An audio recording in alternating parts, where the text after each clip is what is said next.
सो तुम जानहु अंतर्यामी पुरवहु मोर मनोरथ स्वामी। अयोध्या कांड है, दोहा संख्या 219 220।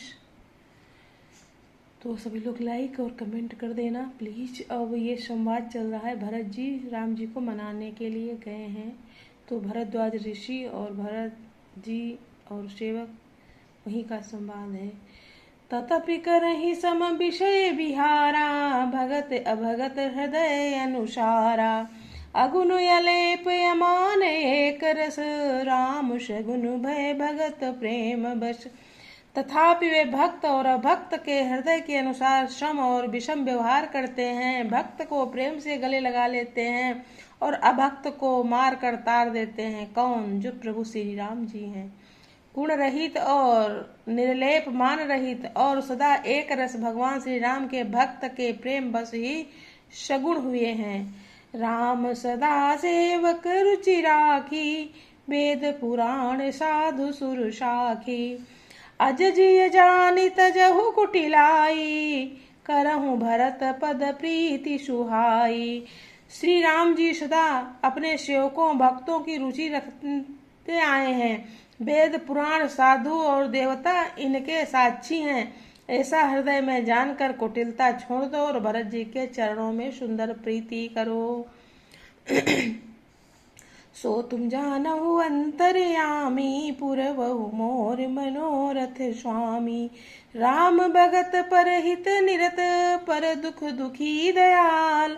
भगत शिरोमणि भरत ते, जनि डर पहुँ सुरपाल।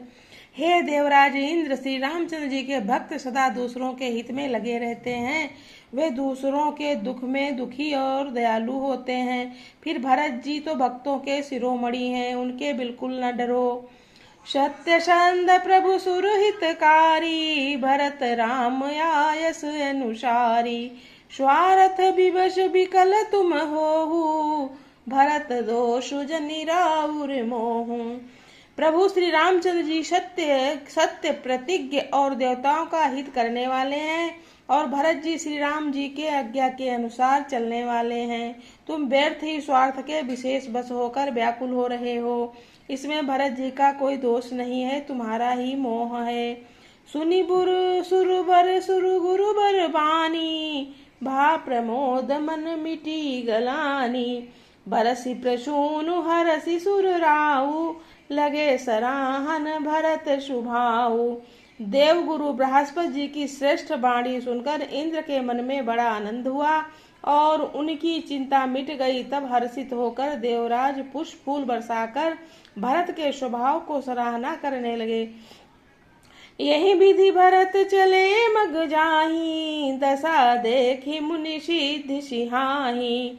जब ही राम कहिले ही उषाशा, उमगत प्रेम मनहु चहु पाशा। इस प्रकार भरत जी मार्ग में चले जा रहे हैं। उनकी प्रेममयी दशा देखकर मुनि और सिद्ध लोग भी सिहाते हैं और भरत जी अभी राम कहकर लंबी सांस लेते हैं, तभी मानो चारों ओर प्रेम उमड़ पड़ता है।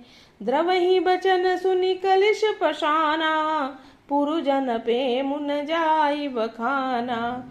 बीच बास करि जमुन ही आए, निरखि नीर लोचन जल छाए।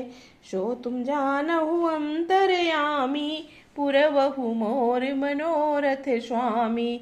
उनके प्रेम और दीनता से पूर्ण वचनों को सुनकर वज्र और पत्थर भी पिघल जाते हैं।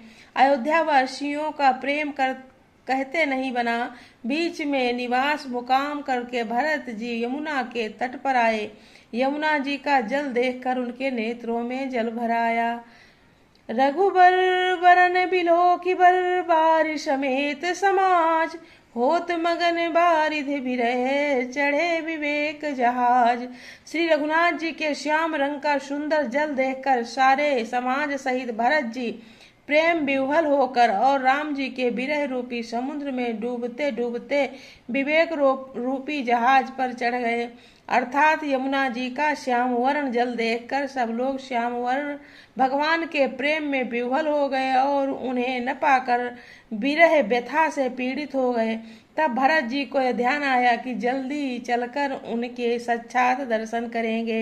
इस विवेक से वे फिर उत्साहित हो गए। जमुन तीर ते दिन करिबाशु, भयो समय सम सबहि सुपाशु।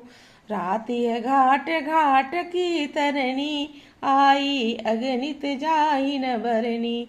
उस दिन यमुना जी के किनारे निवास किया। समयानुसार सबके लिए खान पान आदि की सुंदर व्यवस्था हुई। निषाद राज का संकेत पाकर रात ही रात में घाट घाट की अगणित नावें वहां आ गईं, जिनका वर्णन नहीं किया जा सकता।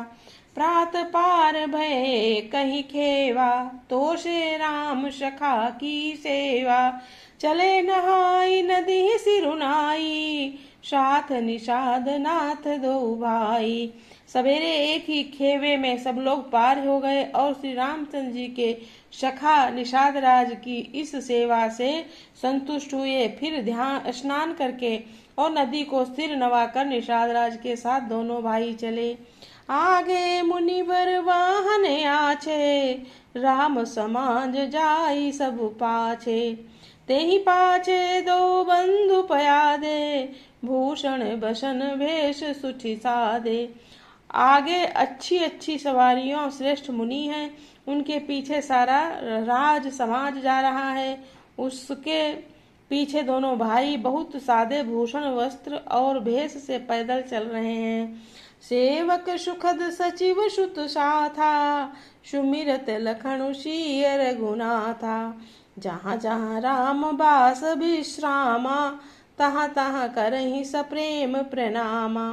सेवक मित्र और मंत्री के पुत्र उनके साथ हैं। लक्ष्मण सीता जी और श्री रघुनाथ जी का स्मरण करते जा रहे हैं। जहाँ जहाँ श्री राम जी ने निवास और विश्राम किया, वहाँ वहाँ वे प्रेम सहित प्रणाम करते हैं।